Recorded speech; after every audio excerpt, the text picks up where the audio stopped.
That's okay, I got autofocus on. Okay. Hey, bitch. Hi. We're finished with all of Burton stuff. We just filmed Burton and Tarantino stuff together. Hey. Which means... Shut up! I was in the middle of a bit! He ruined my bit. We're starting over. Get the fuck. Okay. Rap battle. Tim Burton versus Quentin Tarantino. Hello peeps, welcome to the behind the scenes of Quentin Tarantino versus Tim Burton. I should stop putting on my weird show persona. I got my guest, Mr. Tibbletoad the 10th, yeah. and his camera is being laggy, which looks No! funny. It looks funny. I wrote this battle together with Benny about 13 months ago. During summer 2020, I love both of these directors, and I love both of their two movies that they made. No, love most Tarantino stuff, a lot of Tim Burton stuff. They have very unique styles where I thought they're so specific and special in their styles that I wanted to pair these two in a battle. And I thought it would be a great Tibbs versus Dylan matchup. Now, talk to me about your experience, Mr. Tibbs. I like Quentin Tarantino.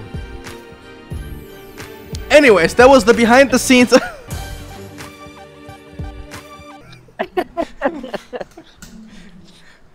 But no, me and Dylan actually had a meetup for other reasons. When Dustin was like, "Hey, we got a battle coming down the pipeline that both of you are fitting for," and we're like, "Oh shit!" And it was Tarantino versus Burton, Tintin versus Burton. Fuck. Yeah. Hang on, no, my brain's getting all confused. Tintin versus Bates Motel. Tintin versus. But no, we had a meetup. We were filming a whole bunch of stuff, not just for Dustin, but for a whole bunch of like grid lines and some of Dylan's battles. And this was, I think, the first thing that we filmed on the meetup, I believe, because I think that was that Monday, and I picked up Dylan on Sunday. Yeah! That's the one. I get to hear his enthusiasm sounds in person. Let's go. Dutch still just twisting on the trumped up raps and rocks get that along. Yeah!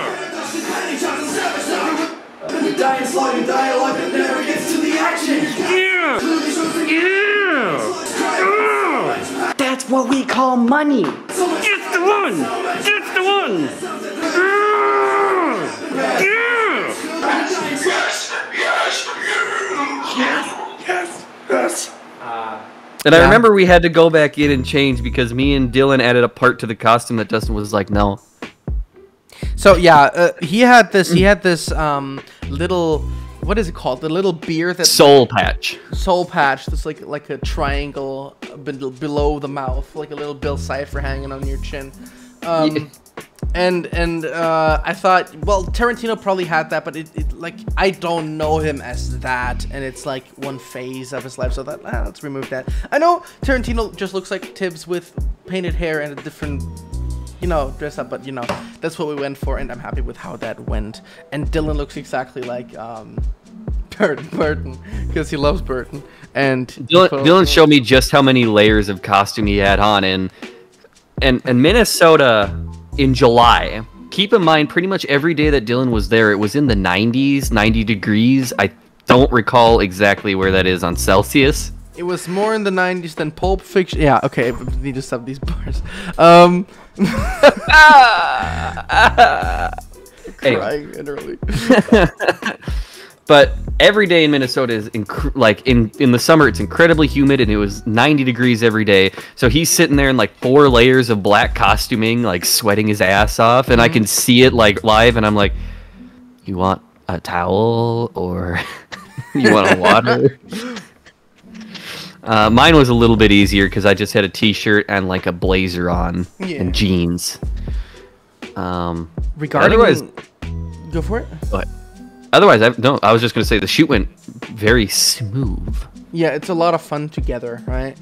The house that we like rented out was like a mess, so like we were kind of scrambling around, and I think we delayed the shoot by about an hour because we were like, fuck. These 2 white eggs were scrambling in the garage. Oh, Bars. I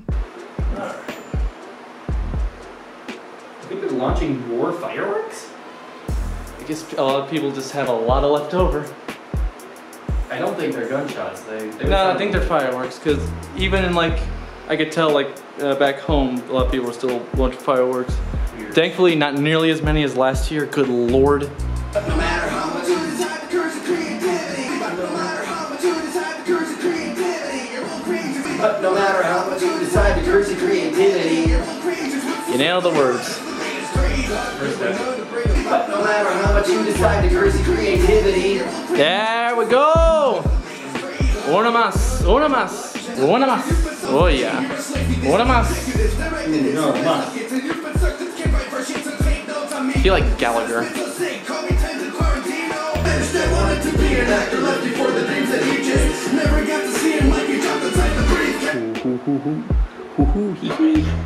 This is how we're dancing. Hurry up and take off your shoes, John. Is John still taking off his goddamn shoes? The shoes are off, now they're walking into place.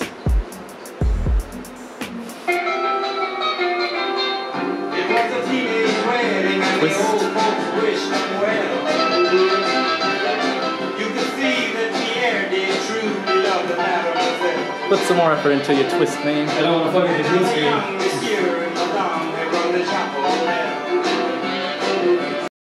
Gang, gang, gang. Regarding the writing, I can say this one wasn't too hard. Took like a few days, maybe a week. We rewrote it we rewrote Tarantino's second verse about a year later, just a little bit to make it a bit more spicy because we thought it was lacking a little.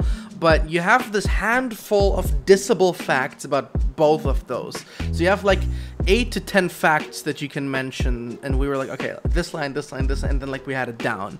So that went quite Gucci. You guys filmed to my demo and then recorded the audio later. I watched that then, and it was surprising how fitting that still sounded. Gladly. And regarding editing, Clyde did the full video. I thought this would be kind of a video that could be stylized, really cool, that fits to Clyde.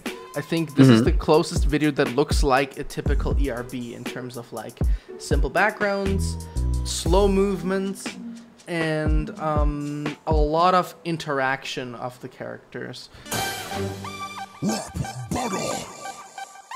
Tim Burton versus Quentin Tarantino. Is this the dead of the remix that everybody hates on? Whose career is based on? It's just a phase, mom. This lame goth can't write for shit, so take notes, amigo. Cause I spit so sick, call me Tintin Quarantino. Oh, you made the corpse bride? My bride's making corpses, exploding people's hearts like your bride said with divorces like Django. I'm off the chain, you're a slave to Disney executives. Directed hits for messed up kids, and you've been stuck there ever since. Definitely, since they were meeting up, we could do these interaction shots with him, like cutting his throat, murdering each other, calling the police, reporting felony. No, I'm joking. Beating the shit out of each other, fighting, Yeah, shooting an actual gun.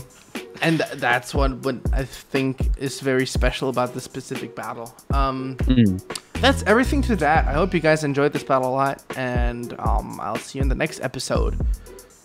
Goodbye, Mr. Tibbletoe the 10th, and Goodbye, Mr. Dustin the First. oh my god. Bye! No.